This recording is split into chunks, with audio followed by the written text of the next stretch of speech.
داستان حضرت یوسف علیہ السلام۔ حضرت یوسف علیہ السلام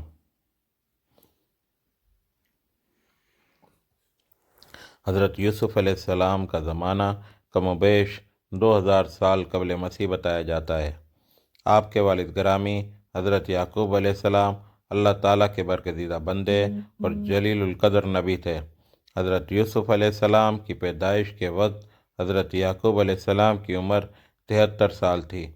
حضرت یوسف علیہ السلام کا نسب نامہ اس طرح ہے: یوسف علیہ السلام بن یعقوب علیہ السلام بن اسحاق علیہ السلام بن ابراہیم علیہ السلام۔ آپ کی والدہ ماجدہ کا نام راحیل بنت لابان تھا۔ والدین کو آپ سے بے پناہ محبت تھی۔ نور نبوت کی چمک اوائل عمر سے آپ کی پیشانی سے جھلک رہی تھی۔ آپ کا حسن و جمال اسی نور نبوت کا پرتو تھا۔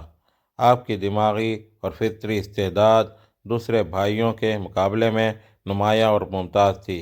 حسن و جمال اور خداداد صلاحیتوں کا مالک ہونے کے ساتھ ساتھ والدین کی توجہ کا مرکز ہونے کی بنا پر آپ کے سوتیلے بھائی آپ سے حسد کرتے تھے۔ قرآن حکیم میں ایک مکمل صورت حضرت یوسف علیہ السلام کے نام گرامی سے منسوب ہے، جس میں آپ کے حالات زندگی کا تذکرہ ہوا ہے۔ حضرت یوسف علیہ السلام کے قصے کو قرآن حکیم میں احسن القصص کہا گیا ہے۔ یہ قصہ حضرت یوسف علیہ السلام کے خواب سے شروع ہوتا ہے۔ حضرت یوسف علیہ السلام نے اپنے باپ حضرت یعقوب علیہ السلام سے کہا: اے میرے باپ، میں نے خواب دیکھا ہے کہ 11 ستارے، چاند اور سورج مجھے سجدہ کر رہے ہیں۔ حضرت یوسف علیہ السلام کے والد حضرت یعقوب علیہ السلام نے فرمایا: میرے بیٹے، جس طرح تو نے دیکھا ہے کہ 11 ستارے اور سورج اور چاند تیرے آگے جھکے ہوئے ہیں، اسی طرح تیرا پروردگار تجھے برگزیدہ کرنے والا ہے۔ حضرت یعقوب علیہ السلام نے، جنہیں اللہ کی طرف سے بصیرت عطا ہوئی تھی، اپنے لخت جگر کو یہ بھی کہا کہ اس خواب کا ذکر اپنے بھائیوں سے نہ کرنا۔ حضرت یعقوب علیہ السلام کی حضرت یوسف علیہ السلام سے الفت و محبت حضرت یوسف علیہ السلام کے سوتیلے بھائیوں کو ناگوار گزرتی تھی۔ ایک روز حضرت یوسف علیہ السلام کے سوتیلے بھائیوں نے پروگرام بنایا کہ انہیں راستے سے ہٹا دیا جائے۔ اس مقصد کے لیے سب بھائیوں نے مل کر باپ سے اجازت طلب کی کہ حضرت یوسف علیہ السلام کو اپنے ساتھ جنگل میں لے جائیں۔ حضرت یعقوب علیہ السلام حضرت یوسف علیہ السلام سے ان کے بھائیوں کی مخاصمت سے باخبر تھے۔ بھائیوں کی بے انتہا اصرار کے بعد انہوں نے نیم دلی سے اجازت دے دی۔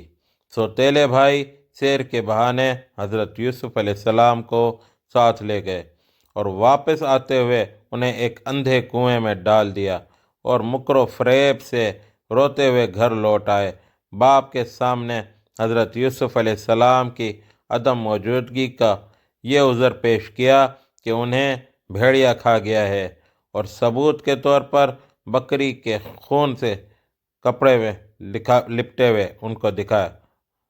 حضرت یعقوب علیہ السلام گو کہ ان کا ہیلا سمجھ گئے تھے، لیکن رضا الہی سمجھ کر خاموش ہو رہے اور بشری تقاضے کے تحت اپنے لخت جگر کی جدائی میں اتنا روئے کہ آنکھیں جاتی رہیں۔ جس اندھے کنویں میں حضرت یوسف علیہ السلام کو ڈالا گیا تھا، اس کے قریب سے اسماعیلی عربوں کا مصر جانے والا قافلہ گزرا۔ قافلے والوں نے اپنے سکے نوکر کو پانی لانے کے لیے بھیجا، تو جب اس نے پانی کے لیے ڈول ڈالا تو یوسف علیہ السلام کو دیکھ کر پکار اٹھا: مبارک ہو، یہاں تو ایک لڑکا ہے۔ ان لوگوں نے اس کو مال تجارت سمجھ کر چھپا لیا، حالانکہ جو کچھ وہ کر رہے تھے خدا اس سے باخبر تھا۔ آخرکار انہوں نے اس کو تھوڑی سی قیمت پر چند درہموں کے عوض بیچ ڈالا، اور وہ اس کی قیمت کے معاملے میں کچھ زیادہ کے امیدوار نہ تھے۔ مصری فوج کے سپہ سالار پوتیفار نے آپ کو خریدا۔ پوتیفار فرعون کے شاہی خاندان سے تعلق رکھتا تھا اور لوگ اسے عزیز مصر کے نام سے پکارتے تھے۔ اس نے اپنی بیوی سے کہا، اس کو اچھی طرح رکھنا، بعید نہیں کہ یہ ہمارے لیے مفید ثابت ہو یا ہم اسے بیٹا بنا لیں۔ اس طرح اللہ نے یوسف علیہ السلام کے لیے مصر میں قدم جمانے کی صورت نکالی اور انہیں معاملہ فہمی کی تعلیم دینے کا انتظام کیا۔ اللہ اپنا کام کر کے رہتا ہے، مگر اکثر لوگ جانتے نہیں ہیں۔ اور جب وہ اپنی پوری جوانی کو پہنچا تو ہم نے اسے قوت فیصلہ اور علم عطا کیا۔ اس طرح ہم نیک لوگوں کو جزا دیتے ہیں۔ قرآن پاک میں اللہ تعالیٰ فرماتے ہیں کہ جس عورت کے گھر میں وہ تھا وہ اس پر ڈورے ڈالنے لگی اور ایک روز دروازے بند کر کے بولی، آجا۔ یوسف نے کہا، خدا کی پناہ، میرے رب نے تو مجھے اچھی منزلت بخشی، ایسے ظالم کبھی فلاح نہیں پایا کرتے۔ اور وہ اس کی طرف بڑھی اور یوسف بھی اس کی طرف بڑھتا اگر اپنے رب کی برہان نہ دیکھ لیتا۔ ایسا ہوا تاکہ ہم اس سے بدی اور بے حیائی کو دور کر دیں۔ در حقیقت وہ ہمارے چنے ہوئے بندوں میں سے تھا۔ آخرکار وہ آگے پیچھے دروازے کی طرف بھاگے اور اس نے پیچھے سے یوسف کا قمیض پھاڑ دیا۔ دروازے پر دونوں نے اس کے شوہر کو موجود پایا۔ اسے دیکھتے ہی عورت کہنے لگی، کیا سزا اس شخص کی جو تیرے گھر والی پر نیت خراب کرے؟ اس کے سوا اور کیا سزا ہو سکتی ہے کہ وہ قید کیا جائے یا سخت عذاب دیا جائے؟ یوسف علیہ السلام نے کہا، یہی مجھے پھانسنے کی کوشش کر رہی تھی۔ اس عورت کے اپنے کنبے والوں میں سے ایک شخص نے قرینے کی شہادت پیش کی کہ اگر یوسف کا قمیص آگے سے پھٹا ہو تو عورت سچی اور یہ جھوٹا ہے، اور اگر اس کا قمیص پیچھے سے پھٹا ہو تو عورت جھوٹی اور یہ سچا ہے۔ جب شوہر نے دیکھا کہ یوسف کا قمیص پیچھے سے پھٹا ہے تو اس نے کہا، یہ تم عورتوں کی چالاکیاں ہیں، واقعی بڑے غضب کی ہوتی ہیں تمہاری چالیں۔ یوسف اس معاملے سے درگزر کر اور اے عورت، تو اپنے قصور میں معافی مانگ، تو ہی اصل خطا کار تھی۔ شہر کی عورتیں آپس میں چرچا کرنے لگیں کہ عزیز کی بیوی اپنے نوجوان غلام کے پیچھے پڑی ہوئی ہے، محبت نے اسے بے قابو کر رکھا ہے، ہمارے نزدیک تو وہ صریح غلطی کر رہی ہے۔ اس نے جو ان کی یہ مکارانہ باتیں سنی تو ان کو بلاوا بھیج دیا اور ان کے لیے تکیے دار مجلس آراستہ کی اور ضیافت میں ہر ایک کے آگے ایک ایک چھری رکھ دی۔ عین اس وقت جب کہ وہ پھل کاٹ کاٹ کر کھا رہی تھیں، اس نے یوسف علیہ السلام کو اشارہ کیا کہ ان کے سامنے نکل آ۔ جب ان عورتوں کی نگاہ اس پر پڑی تو وہ دنگ رہ گئیں اور اپنے ہاتھ کاٹ بیٹھیں اور بے ساختہ پکار اٹھی، حاشا للہ، یہ شخص انسان نہیں ہے، یہ تو کوئی بزرگ فرشتہ ہے۔ عزیز کی بیوی نے کہا، دیکھ لیا، یہ ہے وہ شخص جس کے معاملے میں تم مجھ پر باتیں بناتی تھیں۔ بے شک میں نے اسے رجھانے کی کوشش کی تھی مگر یہ بچ نکلا۔ اگر یہ میرا کہنا نہ مانے گا تو قید کیا جائے گا اور بہت ذلیل و خوار ہوگا۔ یوسف علیہ السلام نے کہا، اے میرے رب، مجھے قید منظور ہے بنسبت اس کے کہ میں وہ کام کروں جو یہ لوگ مجھ سے چاہتے ہیں، اور اگر تو نے ان کی چالوں کو مجھ سے دفع نہ کیا تو میں ان کے دام میں پھنس جاؤں گا اور جاہلوں میں شامل ہو رہوں گا۔ اس کے رب نے اس کی دعا قبول کی اور ان عورتوں کی چالیں اسے دفع کر دیں۔ بے شک وہی ہے جو سب کی سنتا اور سب کچھ جانتا ہے۔ پھر ان لوگوں کو یہ سوجھی کہ ایک مدت کے لیے اسے قید کر دیں، حالانکہ وہ پاک دامنی اور خود اپنی عورتوں کے برے اتوار کی سری نشانیاں دیکھ چکے تھے۔ قید خانے میں دو غلام اور بھی اس کے ساتھ داخل ہوئے۔ ایک روز ان میں سے ایک نے ان سے کہا، میں نے خواب دیکھا ہے کہ میں شراب کشید کر رہا ہوں۔ دوسرے نے کہا، میں نے دیکھا کہ میرے سر پر روٹیاں رکھی ہیں اور پرندے ان کو کھا رہے ہیں۔ دونوں نے کہا ہمیں اس کی تعبیر بتائیے، ہم دیکھتے ہیں کہ آپ ایک نیک آدمی ہیں۔ یوسف علیہ السلام نے کہا یہاں جو کھانا تمہیں ملا کرتا ہے اس کے آنے سے پہلے میں تمہیں خوابوں کی تعبیر بتا دوں گا۔ یہ علم ان علوم میں سے ہے جو میرے رب نے مجھے عطا کیے ہیں۔ واقعہ یہ ہے کہ میں نے ان لوگوں کا طریقہ چھوڑ کر جو اللہ پر ایمان نہیں لاتے اور آخرت کا انکار کرتے ہیں، اپنے بزرگوں ابراہیم علیہ السلام، اسحاق علیہ السلام اور یعقوب علیہ السلام کا طریقہ اختیار کیا ہے۔ ہمارا یہ کام نہیں ہے کہ اللہ کے ساتھ کسی کو شریک ٹھہرائیں۔ در حقیقت یہ اللہ کا فضل ہے ہم پر اور تمام انسانوں پر، مگر اکثر لوگ شکر نہیں کرتے۔ اے زنداں کے ساتھیوں، تم خود ہی سوچو کہ بہت سے متفرق رب بہتر ہیں یا وہ ایک اللہ جو سب پر غالب ہے۔ اس کو چھوڑ کر تم جن کی بندگی کر رہے ہو وہ اس کے سوا کچھ نہیں کہ بس چند نام ہیں جو تم نے اور تمہارے آباء و اجداد نے رکھ لیے ہیں۔ اللہ نے ان کے لیے کوئی سند نازل نہیں کی۔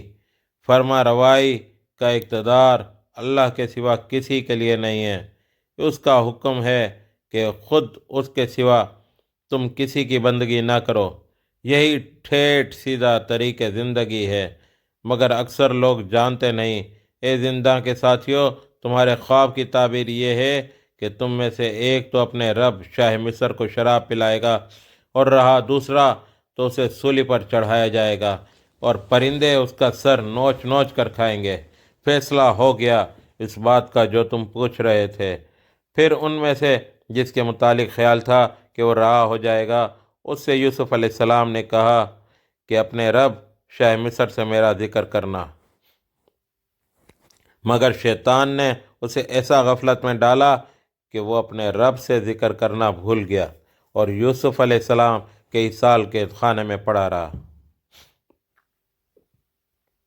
حضرت یوسف علیہ السلام کے قصے میں بیان کردہ چوتھا خواب شاہ مصر ملک الریان کا ہے۔ بادشاہ نے تمام درباریوں کو جمع کر کے کہا میں نے خواب دیکھا ہے کہ 7 موٹی تازی گائیں ہیں، انہیں 7 دبلی گائیں نگل رہی ہیں اور اناج کی 7 بالیں ہری ہیں اور 7 دوسری سوکھی۔ اے اہل دربار، مجھے اس خواب کی تعبیر بتاؤ۔ اگر تم خوابوں کا مطلب سمجھتے ہو۔ حوالہ سورہ یوسف آیت نمبر 43۔ بادشاہ کے دربار میں ماہرین خواب نے اس خواب کو بادشاہ کے پریشان خیالی کا مظہر قرار دیا اور کہا کہ ہم اس طرح کے خوابوں کی تعبیر نہیں جانتے۔ ان 2 قیدیوں میں سے جو شخص بچ گیا تھا اور اسے ایک مدت دراز کے بعد اب بات یاد آئی، اس نے کہا میں حضرت کو اس کی تعویل بتاتا ہوں، مجھے ذرا قید خانے میں یوسف کے پاس بھیج دیجیے۔ اس نے جا کر کہا یوسف علیہ السلام، اے سراپا راستی، مجھے اس خواب کی تعبیر بتائے کہ 7 موٹی گائیں ہیں جن کو 7 دبلی گائیں کھا رہی ہیں اور 7 بالیں ہری ہیں اور 7 سوکھی۔ شاید کہ میں ان لوگوں کے پاس واپس جاؤں اور شاید کہ وہ جان لیں۔ حضرت یوسف علیہ السلام نے اس خواب کی تعبیر یہ بتائی کہ 7 برس تم لگاتار کھیتی کرتے رہو گے۔ ان 7 برسوں میں غلے کی فراوانی خوب ہوگی۔ اس دوران میں جو فصلیں تم کاٹو ان میں سے بس تھوڑا سا حصہ جو تمہاری خوراک کے کام آئے نکالو اور باقی کو ان کی بالوں میں ہی رہنے دو۔ پھر 7 برس بہت سخت آئیں گے۔ اس زمانے میں وہ سب غلہ کھا لیا جائے گا جو تم اس وقت کے لیے جمع کرو گے۔ اگر کچھ بچے گا تو بس وہی جو تم نے محفوظ کر رکھا ہو، اور اس کے بعد پھر 1 سال ایسا آئے گا جس میں باران رحمت سے لوگوں کی فریاد رسی کی جائے گی اور وہ رس نچوڑیں گے۔ بادشاہ نے کہا اسے میرے پاس لاؤ۔ مگر جب شاہی فرستادہ یوسف علیہ السلام کے پاس پہنچا تو اس نے کہا اپنے رب کے پاس واپس جا اور اس سے پوچھ کہ ان عورتوں کا کیا معاملہ ہے۔